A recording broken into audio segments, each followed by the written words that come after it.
दोस्तों इस लेक्चर में हम लोग पढ़ेंगे ट्रांजिएंट रिस्पांस। ये नेटवर्क थ्योरी का टॉपिक है, काफ़ी इंपॉर्टेंट टॉपिक है।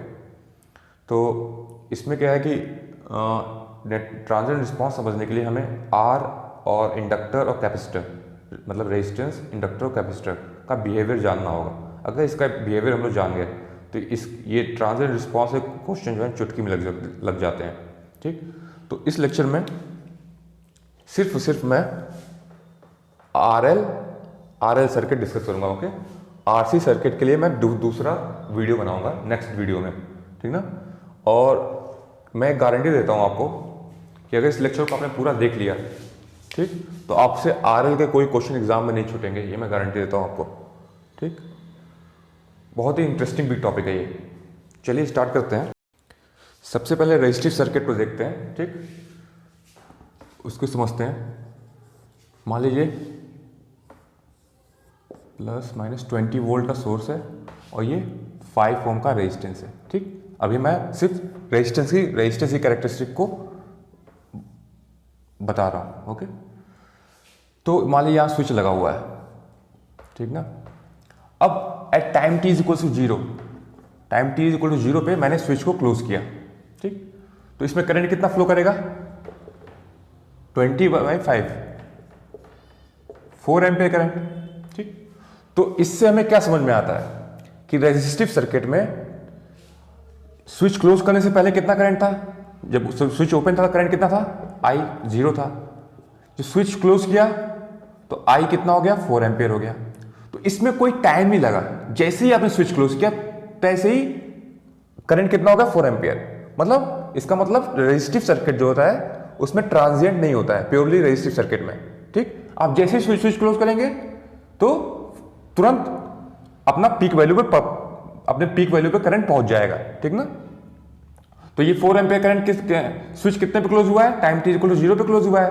तो करंट 4 एम्पियर करंट कितने टाइम पे हुआ होगा? टाइम t इक्वल टू 0 पे। दोनों एक साथ, जैसे ही आप क्लोज करेंगे तैसे ही आपको करंट 4 एम्पियर मिल जाएगा। ठीक, अब इंडक्टर की कैरेक्टरिस्टिक को समझते हैं। ठीक, अब मैंने क्या किया कि एक इंडक्टर इसमें लगा दिया। ठीक, और रेजिस्टेंस जो है सेम रखा 5 एम्पियर। ठीक ना, रेजिस्टेंस सेम रखा, एक इंडक्टर मैंने ला दिया L। अब क्या होगा कि अब जब आपने स्विच क्लोज किया टाइम t इक्वल टू 0 पे, ठीक, तो अब भी स्टेडी स्टेट करंट कितना होगा? I is equal to 20/5, 4 ampere. मतलब अब इस बार भी करंट जो है 4 एम्पियर फ्लो करेगा, लेकिन कुछ देर बाद, मतलब कुछ देर बाद, तुरंत नहीं फ्लो करेगा, क्योंकि धीरे धीरे, ये 4 एम्पियर है, ठीक, तो करंट धीरे धीरे ऐसे जाएगा। ठीक ना। तो एक इनफाइनाइट टाइम पे जाके वो स्टेडी स्टेट 4 एम्पियर करंट पहुंचेगा। तो इससे मतलब क्या समझ में आता है? इंडक्टर जो है करंट को सडन चेंज अलाउ नहीं करता। ओके, इंडक्टर की प्रॉपर्टी होती है कि it doesn't allow sudden change in current. इसमें क्या है? इंडक्टर का सडन चेंज करंट में अलाउ नहीं करता है। इसका मतलब ये हुआ कि ये बोल सकते हैं आप कि T0 माइनस मतलब स्विच को क्लोज करने से जस्ट पहले 0-। ठीक, क्योंकि स्विच किस टाइम पे क्लोज हुआ है? t इक्वल टू 0 पे। T0 माइनस मतलब होता है कि जस्ट स्विच को क्लोज करने से पहले। ठीक ना। तो जो करंट था, कितना करंट था? I 0 था। इसको क्या लिखेंगे? I 0 माइनस, तो करंट 0 था। तो I 0 प्लस क्या होगा? I 0 प्लस का मतलब ये हुआ कि स्विच के जस्ट क्लोज करने के बाद कितना होगा? वो भी 0 होगा। क्यों 0 होगा? क्योंकि इंडक्टर जो है सडन चेंज अलाउ नहीं करता है। ठीक ना। रजिस्टर में क्या हो गया था? तुरंत 4 एम्पियर हो गया था, लेकिन इस बार टाइम लेगा, कुछ देर बाद जा करके, ठीक होगा, 4 एम्पियर पे जाएगा। तो अब ये बताइए, आपने स्टेडी स्टेट वैल्यू कैसे निकाली? 4 एम्पियर कैसे निकाला आपने? स्टेडी स्टेट निकालने के लिए हम क्या करते हैं? इंडक्टर को शॉर्ट सर्किट कर देते हैं। मतलब स्टेडी स्टेट किस टाइम पे स्टेडी स्टेट वैल्यू अटेंड करता है? At time t is equals to infinite. Infinite पे जाकर के स्टेडी स्टेट जाके अपना अचीव करेगा। ठीक, तो at time t is equals to infinite पे इंडक्टर का इफेक्ट खत्म हो चुका होगा, उसको शॉर्ट सर्किट कर देंगे। ठीक, तो अब करंट आई इनफाइनाइट क्या होगा? आई इनफाइनाइट मतलब स्टेडी स्टेट वैल्यू। ठीक, कितना होगा? 20 divide by 5 is equals to 4 ampere. ठीक, शॉर्ट करने के बाद 20। ठीक ना, तो ये आपको समझ में आ गया इंडक्टर की स्टेडी स्टेट वैल्यू कैसे निकालते हैं, उसको शॉर्ट कर देते हैं। ठीक, अब तो आपको इंडक्टर के बारे में क्या क्या पता चला? इंडक्टर के बारे में ये पता चला कि करंट जस्ट स्विच क्लोज करने के पहले और जस्ट क्लोज करने के बाद सेम होता है। अगर मान लीजिए at time t equals to 5 second पे करंट 5 एम्पियर था। ठीक, तो करंट एट टाइम 5 प्लस मतलब 5 सेकेंड के जस्ट बाद करंट कितना होगा? 5 एम्पियर होगा। इंडक्टर में करंट चेंज सडन नहीं होता है। ठीक ना, ये कहने का मतलब है। तो आरएल सर्किट से रिलेटेड कोई क्वेश्चन को सॉल्व करने के लिए एक फॉर्मूला है, एक सिंगल फॉर्मूला है, उस पर सारे क्वेश्चन सॉल्व होंगे। फॉर्मूला ये होता है कि IT करंट, ठीक ना, ये देखिए ये जो आया था एक्सप्रेशन, ये टाइम डिपेंडेंट है कि नहीं? ये टाइम डिपेंडेंट है, तो ये it is a function of time. उसी को फंक्शन को निकालने के लिए एक फॉर्मूला है। देखिए यही पूछता है क्वेश्चन में। ये फॉर्मूला ये होता है आई फाइनल मतलब I final plus I initial, ठीक, माइनस आई फाइनल ई की power minus T by tau. ठीक, इस फॉर्मूले को अच्छे से समझते हैं। ठीक, ये है करंट है at any time T. Okay, ये करंट की वैल्यू है। आई फाइनल मतलब steady state value. I final का मतलब क्या हुआ? स्टेडी स्टेट वैल्यू मतलब I at T is equal to infinite पे जो फाइनल वैल्यू उसको बोलते हैं। ठीक, इनिशियल वैल्यू क्या होगा? आई इनिशियल मतलब I at time is equal to 0 plus. ठीक, ये किसके इक्वल होता है? ये किसके इक्वल होता है? आई 0 माइनस के। ठीक, I 0 plus is equal to I 0 minus. ठीक, स्विच जस्ट क्लोज करने से पहले और स्विच क्लोज करने के बाद ये दोनों इक्वल होते हैं। करेक्ट। ठीक, तो आई इनिशियल आपको पता चल गया, आई इनिशियल क्या होता है, आई फाइनल आपको पता चल गया क्या होता है। ठीक, अब टाउ, ये टाउ क्या है? टाउ जो होता है ये है टाइम कांस्टेंट। ठीक, टाइम कांस्टेंट क्यों आया? क्योंकि आप देख रहे हैं कुछ टाइम लगता है स्टेडी स्टेट वैल्यू में अटेंड करने में, कुछ टाइम लगता है। तो टाइम कांस्टेंट बताता है कि अगर मान लीजिए टाइम कांस्टेंट जो है 5 सेकेंड है। ठीक, तो 5 टाउ मतलब 25 सेकेंड। 25 सेकेंड में मतलब 5 टाइम्स द टाइम कांस्टेंट में करंट जो है 99.99 मतलब almost final steady state value attend कर लेता है, परसेंट अपना अटेंड कर लेता है। ठीक ना, टाइम कांस्टेंट का यही सिग्निफिकेंस है। ठीक, अगर ठीक ना, तो टाइम आरएल सर्किट में टाइम कांस्टेंट का फॉर्मूला होता है L बाई आर। अगर सिंगल रेजिस्टेंस है तो R होगा, अगर बहुत सारे एक रेजिस्टेंस से ज्यादा हैं तो R की जगह क्या लिखेंगे हम? R equivalent. ठीक, इसको मैं बताऊंगा R इक्विवेलेंट कैसे कैलकुलेट करते हैं, या तो मैं पहले ही बता देता हूं आपको। R इक्विवेलेंट जो होता है, जो मेथड हम लोग RTH निकालते थे ना, R थेवेनिन, सेम प्रोसीजर अपनाते हैं इसमें भी। ठीक ना, वैसे मैं क्वेश्चन में डिस्कस करूंगा इस चीज को।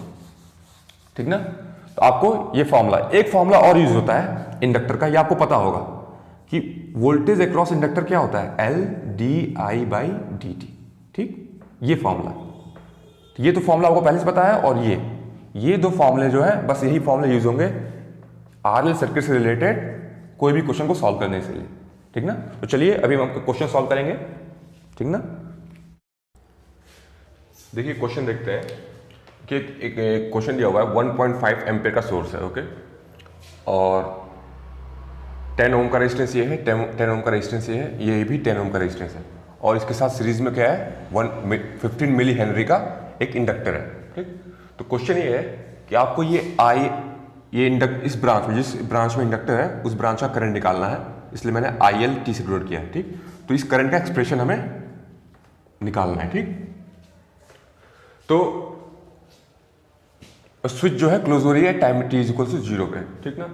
तो मैंने आपको बताया था आरएल सर्किट से रिलेटेड एक फॉर्मूला जो होता है कि अगर आरएल सर्किट में किसी ब्रांच में करंट निकालना तो उसका फॉर्मूला जो ये होता है I T is equals to I T मतलब I infinite, okay, plus I initial या आई जीरो प्लस, ठीक, आई इनिशियल मतलब I zero plus minus I infinite E की power minus T by tau, ठीक। तो इसको डिस्कस करते हैं कि टर्म को क्या है। ये आई इन्फानाइट जो होता है फाइनल वैल्यू होती है, ओके, स्टेडी स्टेट वैल्यू, ठीक। इसको निकालने के लिए क्या करते हैं, इंडक्टर को शॉर्ट सर्किट करते हैं। आई जीरो प्लस मतलब जो करंट जस्ट स्विच क्लोज करने के बाद का जो करंट होता है, आई जीरो प्लस इनिशियल करंट उसको बोलते हैं, ठीक। टाउ किसको बोलते हैं, एल आर सर्किट में टाउ बोलते हैं एल बाई आर। अगर यहां देखिए रेजिस्टेंस जो है एक से ज्यादा रेजिस्टेंस है तो आर इक्विवेलेंट, ये कैसे निकालते हैं ये बताएंगे आपको, ठीक। तो एक हमें क्या निकालना पड़ेगा पहले, आई इनफाइनाइट और आई जीरो प्लस, ठीक, इनिशियल करंट। तो at time T is equal to 0 पे स्विच क्लोज हुआ, उससे पहले स्विच ओपन था और काफी देर से ओपन था, ठीक, काफी देर से ओपन था मतलब सर्किट जो है स्टेडी स्टेट वैल्यू अचीव कर चुका था, ठीक। तो हम जो है time T is equal 0 minus का सर्किट बना रहे हैं, मतलब स्विच करने से जस्ट पहले का सर्किट है, ठीक, और सर्किट जो है स्टेडी स्टेट वैल्यू अचीव कर चुका है, ठीक ना। तो ड्रॉ करते हैं सर्किट कैसा होगा। सर्किट क्या होगा कि देखिए 1.5 एम्पियर,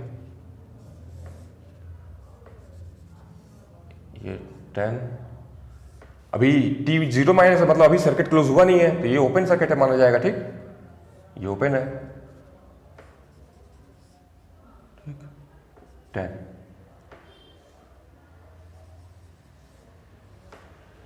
और ये जो L जो है सर्किट जो है स्टेडी स्टेट वैल्यू अचीव कर चुका है कि नहीं, काफी देर से, मतलब ये ओपन है इस तरह से, तो ये अपना स्टेडी स्टेट वैल्यू अचीव कर चुका है मतलब इंडक्टर का इफेक्ट खत्म हो चुका है। तो इंडक्टर को क्या करेंगे, शॉर्ट कर देंगे, ओके, इसको शॉर्ट कर देंगे, ठीक। ये जो है IL T, ठीक। तो इस समय किस टाइम पे हम लोग बात कर रहे हैं, 0 माइनस, जस्ट क्लोज होने से पहले का। तो हमारा तो ये देखिए सर्किट कुछ इस तरह का है। तो देखिए करंट आया यहां से 1.5 एम्पियर, दो पाथ है इसके पास, 10 एम्पियर का 10 ओम का ये पाथ है, 10 ओम का ये पाथ है, तो इक्वल पाथ है तो करंट जो है इक्वली डिवाइड होगा इसमें, है कि नहीं। तो 1.5 दोनों में कितने करंट होंगे, 1.5 डिवाइड बाई 2, है कि नहीं, ये कितना हो जाएगा 0.75, यानी दोनों ब्रांच में कितने करंट फ्लो होंगे 0.75, इसमें भी 0.75 होगा। तो हमको IL क्या बोल सकते हैं आप, IL 0 माइनस का करंट कितना है 0.75, ठीक, IL 0 माइनस, इसका मतलब स्विच को जस्ट क्लोज करने से पहले इस ब्रांच में कितना करंट था 0.75। तो हमको ये पता है कि इंडक्टर का करंट सडन चेंज नहीं अलाउ करता है, मतलब स्विच क्लोज होने के जस्ट बाद भी, जस्ट क्लोज होने के बाद मतलब 0 plus, at time t is equal to 0 पे स्विच क्लोज हुआ है तो IL 0 प्लस भी कितना होगा 0.75 होगा, ठीक, एम्पियर, ठीक ना। तो ये हमें एक वैल्यू पता चल गई, I 0 प्लस हमें पता चल गया, ठीक ना। इस तरह से निकालते हैं। अब बात करते हैं सर्किट क्लोज हो चुका है, ठीक, time t is equal to 0, हमको फाइनल वैल्यू निकालनी है, ये I इनफाइनाइट। तो सर्किट क्लोज हो चुका है, सर्किट क्लोज होने के बाद कैसा, देखिए अब जो है सर्किट क्लोज हो चुका है,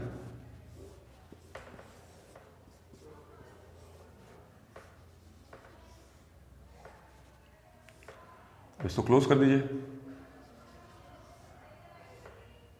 ठीक, 10 ये और इधर कितना है 10, ये इंडक्टर, ठीक, 1.5। अब हमको क्या निकालनी है, स्टेडी स्टेट वैल्यू निकालनी है सर्किट क्लोज होने के बाद, ठीक ना। इनिशियल वैल्यू बदल गई तो क्लोज होने के बाद क्या होगा, मतलब स्टेडी स्टेट वैल्यू निकालने के लिए हमें कौन सा करंट निकालना है इस समय, IL इनफाइनाइट निकालना है, ठीक, at time equal to infinite. तो यहाँ पे किस टाइम की बात कर रहे हैं, t is equal to infinite. तो t is equal to infinite पे ये क्या होगा, इंडक्टर शॉर्ट हो चुका होगा, इसका इफेक्ट खत्म हो चुका होगा, तो इसको शॉर्ट कर दीजिए। तो अब देखिए यहां से कितना करंट आ रहा है, 1.5 एम्पीयर करंट आ रहा है। अब तीन पाथ है, 10 ओम 10 ओम 10 ओम, तीनों इक्वल रेजिस्टेंस के पाथ है, तो करंट तीनों में इक्वली डिवाइड होगा। तो 1.5 डिवाइड बाई 3 कितना हो जाएगा, 0.5 एम्पियर 0.5 एम्पियर 0.5 एम्पियर। ओके, तो हमको ये इस ब्रांच का करंट हमें निकल गया, आई एल इनफाइनाइट की वैल्यू कितनी आई, 0.5 एम्पियर। ठीक, तो आपके पास दोनों वैल्यू आ गई, आई जीरो प्लस और आई इनफाइनाइट दोनों वैल्यू आ गई आपके पास।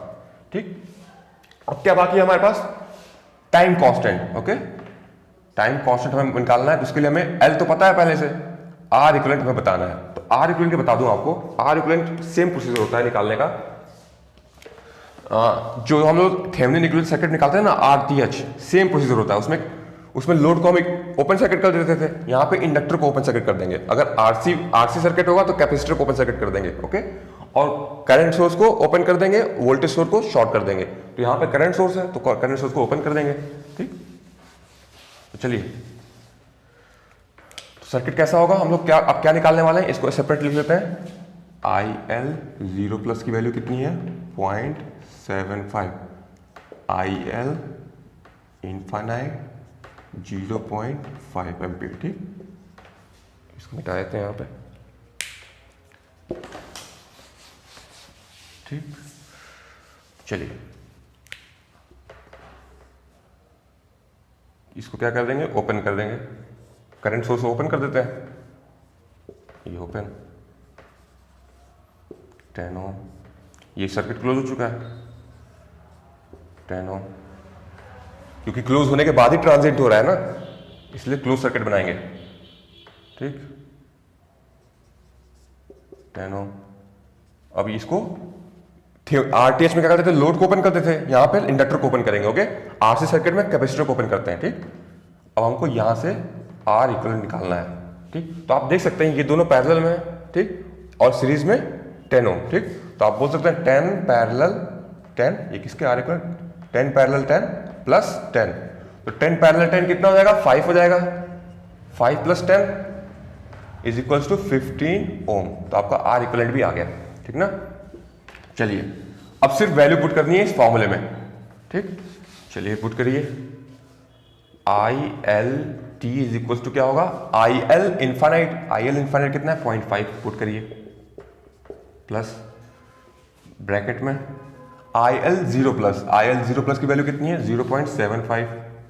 ठीक, minus I L infinite 0.5, e की पावर माइनस, अब टाउ की वैल्यू कितनी होगी बताइए, टाउ की वैल्यू क्या होगी, L by R equivalent, L की वैल्यू कितनी है 15 milli henry into 10 to the power -3 divide by R equivalent की वैल्यू कितनी है 15 कट गया, तो इसकी वैल्यू कितनी है 10 टू द पावर -3। ठीक, ई की, तो यहाँ पे क्या वैल्यू पुट करेंगे, minus T by tau, tau की वैल्यू कितनी है 10 टू द पावर -3। ठीक, तो टाउ की वैल्यू आ गई 10 टू द पावर -3। चलिए तो एक बात बताइए, इसको एक्सप्लेन करिए, 0.5 प्लस 0.75 माइनस 0.5 कितना होगा 0.25, ई की पावर माइनस 10 की पावर -3 ऊपर ले जाइए तो कितना हो जाएगा 1000 टी।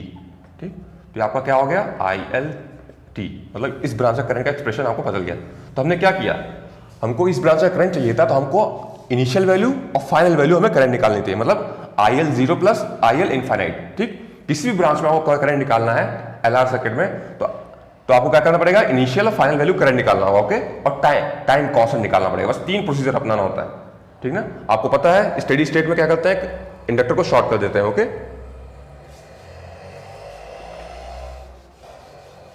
चलिए तो आपकी वैल्यू आ गई आई एल की। अब मान लीजिए क्वेश्चन में आपसे पूछा गया है इस ब्रांच से करंट निकालना है, इस ब्रांच का, तो ये भी देखते हैं, इंपॉर्टेंट है ये भी। ठीक ना, तो आर इक्विवेलेंट हमें टाउ की वैल्यू कितनी है 10 टू पावर -3। ओके, तो इस ब्रांच का हमें करंट निकालना है, तो सेम प्रोसीजर अपनाएंगे जो इस प्रोसीजर इसमें बनाया था। इसमें लेट से इसका करंट जो है आई टी है। ठीक, आई टी, इस ब्रांच में जो करंट फ्लो हो रहा है, तो इस ब्रांच का क्या करेंगे, सेम इनिशियल वैल्यू और फाइनल वैल्यू निकालेंगे। ठीक, तो ये एक बार बताइए, initial value time T at time T is equals to 0 plus. ठीक, अब किस टाइम पे बात कर रहे हैं? T is equals to 0 plus, मतलब स्विच जस्ट क्लोज करने के बाद हमें, क्योंकि हमें क्या निकालना पड़ेगा सबसे पहले, आई 0 प्लस निकालना पड़ेगा। तो इस सर्किट में बात करते हैं। तो एक बार बताइए, प्लस में 10 ओम, जस्ट 0 प्लस क्लोज, मतलब सर्किट क्लोज हो चुका है। ठीक, कितना करंट है? आई टी इसमें फ्लो हो रहा है, ठीक ना।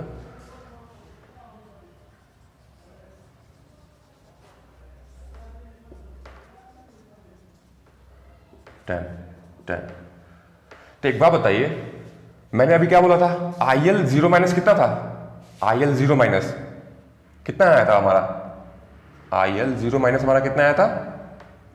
0.75। तो IL 0 प्लस कितना था? जस्ट क्लोज करने के बाद भी कितना करंट होगा यहाँ पे? 0.75 होगा, है कि नहीं?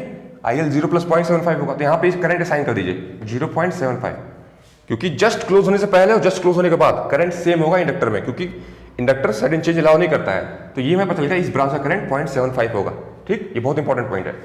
अब टोटल करंट कितना आ रहा था? 1.5 एम्पियर। तो 1.5 में से 0.75 इस ब्रांच में चला गया, कितना बचा? 1.5 माइनस 0.75, कितना बचा? 0.75। तो 0.75 जो बचा हुआ करंट है इन दोनों में इक्वली डिवाइड होगा, क्योंकि दोनों इक्वल रेजिस्टेंस पाथ के हैं। ठीक, तो 0.75 डिवाइड बाई 2 कितना होगा? 0.375 एम्पियर। ठीक, तो इस ब्रांच में क्या आ गया करंट? दोनों ब्रांच में कितना फ्लो हो रहा है? 0.375। ठीक, तो कितना होगा ये इसमें? 0.375 एम्पियर। तो इससे हमें क्या इन्फॉर्मेशन मिली कि आई 0 प्लस की वैल्यू कितनी आ गई? 0.375। ठीक, तो एक वैल्यू हमें पता चल गई, आई 0 प्लस की वैल्यू कितनी आ गई? 0.375। ठीक, अब हमें फाइनल वैल्यू निकालनी है। सेम प्रोसीजर अपनाएंगे। फाइनल वैल्यू के लिए क्या करेंगे? इंडक्टर शॉर्ट हो चुका होगा, है कि नहीं? इंडक्टर शॉर्ट हो चुका होगा, उसका इफेक्ट खत्म हो गया होगा, इसको शॉर्ट कर दीजिए। अब किस टाइम पे बात कर रहे हैं? Time T is equals to infinite. Okay, तो इंडक्टर शॉर्ट हो चुका होगा। ठीक, तो देखिए, अब देखिए इस टाइम पे time T is equal to infinite circuit हमारा ऐसा है। ठीक, 1.5 एम्पियर। तो देखिए अब 1.5 करंट आ रहा है, तो 3 पाथ है, 10 ओम 10 ओम 10 ओम, तीनों इक्वल रेजिस्टेंस है, तो तीनों में इक्वली करंट डिवाइड होगा, है कि नहीं? तो 1.5 डिवाइड बाई 3 कितना होगा? 0.5। तो हर ब्रांच में करंट कितना होगा? 0.5। यहां भी 0.5 एम्पियर, सब में 0.5 एम्पियर। ओके, तो आपको क्या पता चल गया किस टाइम पे बात हो रहा है? T is equal to infinite time पे। तो आपको आई इनफाइनाइट की वैल्यू कितनी हो गई? 0.5 एम्पियर। ठीक, तो आपको दोनों वैल्यू आ गई, आई इनफाइनाइट और आई 0 प्लस। अब क्या चीज बचा है? Time constant. तो टाइम कांस्टेंट जो है सर्किट का होता है, किसी ब्रांच का नहीं होता। ठीक ना, तो टाइम कांस्टेंट भी इस ब्रांच के करंट के लिए भी वही सेम होगा, 10⁻⁻3। ठीक, बदलेगा नहीं, ये इंपॉर्टेंट पॉइंट है ये। ठीक, तो चलिए वैल्यू पुट करिए आप, बस अब फॉर्मूला में पुट कर दीजिए, आंसर आपका आ जाएगा। आई टी की वैल्यू, आई इनफाइनाइट की वैल्यू कितनी है? 0.5 प्लस आई 0 प्लस की वैल्यू कितनी है? 0.375। ठीक, I 0 plus 0.375 minus I infinite 0.5, e की power minus T by tau की वैल्यू कितनी थी? 10⁻⁻3। ठीक, इसको ऊपर ले जाइए। अब 0.375 माइनस 0.5 की वैल्यू कितनी होगी? 0.5 प्लस, तो इसकी वैल्यू कितनी होगी? माइनस 0.125। ठीक, ई की पावर इसको ऊपर ले जाइए, तो माइनस 1000 टी। तो क्या आ गया फाइनल वैल्यू? 0.5 माइनस 0.125 ई की पावर माइनस 1000 टी। ओके, तो आपका वैल्यू इस ब्रांच का भी आ गया। तो देखिए आपको किसी भी ब्रांच का करंट निकालना है तो सेम प्रोसीजर करना पड़ेगा, इनिशियल और फाइनल आपको निकालना पड़ेगा। ठीक, टाइम कांस्टेंट सेम रहेगा। ठीक, चलिए क्वेश्चन और करते हैं, बहुत सिंपल है नेक्स्ट क्वेश्चन, लेकिन इंपॉर्टेंट है। उस तरह के क्वेश्चन काफी ऑब्जेक्टिव में आते हैं, चलिए वो भी देखते हैं।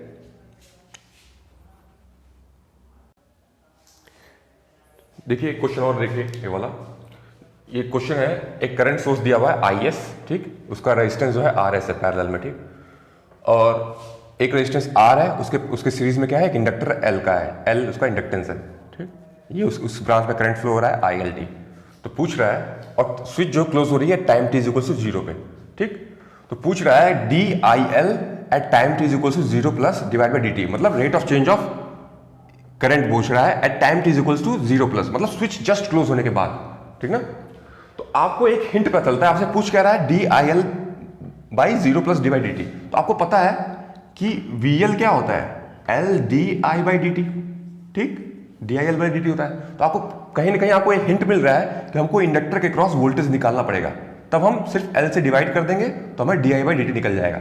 लेकिन किस टाइम पे ये बात कर रहा है, DIL by dt at time t equal 0 plus, तो आपको वोल्टेज का कब निकालना पड़ेगा, time t equal to 0 plus, okay.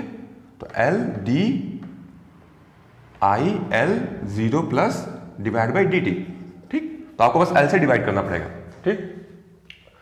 तो टाइम t इक्वल 0 माइनस से बात कर लेते हैं, जस्ट जब जो है स्विच जो है क्लोज होने से जस्ट पहले। तो जब स्विच जस्ट ओपन था, ठीक, तो इसमें करंट कितना फ्लो हो रहा था, IL 0। तो आप बोल सकते हैं जस्ट क्लोज होने से पहले, मतलब IL 0 माइनस कितना है, जस्ट स्विच क्लोज होने से पहले करंट कितना था इस ब्रांच में, 0 था। तो आपको इससे क्या पता चलता है कि IL 0 प्लस, जस्ट क्लोज होने के बाद भी करंट 0 होगा, ठीक। ये क्योंकि इंडक्टर सडन चेंज अलाउ नहीं करता है, ठीक। तो जस्ट क्लोज होने के बाद का सर्किट बनाते हैं, time t is equal to 0 plus, क्योंकि आपको वोल्टेज भी कब चाहिए, 0 प्लस में चाहिए। तो at time t is equal to 0 plus पे सर्किट बनाते हैं, कैसा सर्किट होगा, ठीक। IS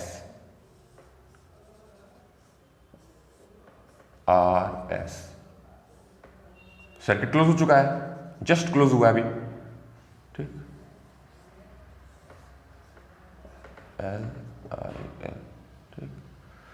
तो एक बार बताइए, जस्ट क्लोज हो रहा है तो करंट कितना होगा इस ब्रांच में, 0 करंट होगा, 0 एम्पियर का, ठीक। ये हमको पता चल गया था, ये यही इंपॉर्टेंट पॉइंट है, यहाँ पे 0 एम्पियर असाइन कर दीजिए। तो सारा करंट कहाँ फ्लो हो रहा होगा, इस ब्रांच में, कितना, IS। लेट्स से इसको इस पॉइंट को हम ग्राउंड कर देते हैं, रेफरेंस मानते हैं, इसकी वैल्यू कितनी है, 0। और यहाँ का वोल्टेज मान लीजिए, लेट्स से V है इस पॉइंट पे। तो KVL लगाइए यहाँ से, क्योंकि हमें ये वोल्टेज चाहिए, तो V माइनस IS RS, ठीक। V माइनस IS RS, हम इस पॉइंट पे पहुंचे, ये इसका इस पॉइंट की वैल्यू कितनी है, 0 है, ठीक, इज इक्वल टू 0 कर दीजिए, ठीक। तो V की वैल्यू कितनी आई, IS RS आ गई, ठीक, V की वैल्यू। तो एक बात बताइए, जब हम इस पॉइंट की वोल्टेज जो है IS RS है, तो इस पॉइंट का वोल्टेज क्या होगा, यहाँ पे 0 करंट फ्लो हो रहा है कि नहीं, तो यहाँ ड्रॉप कितना होगा, 0 होगा, कोई ड्रॉप नहीं होगा।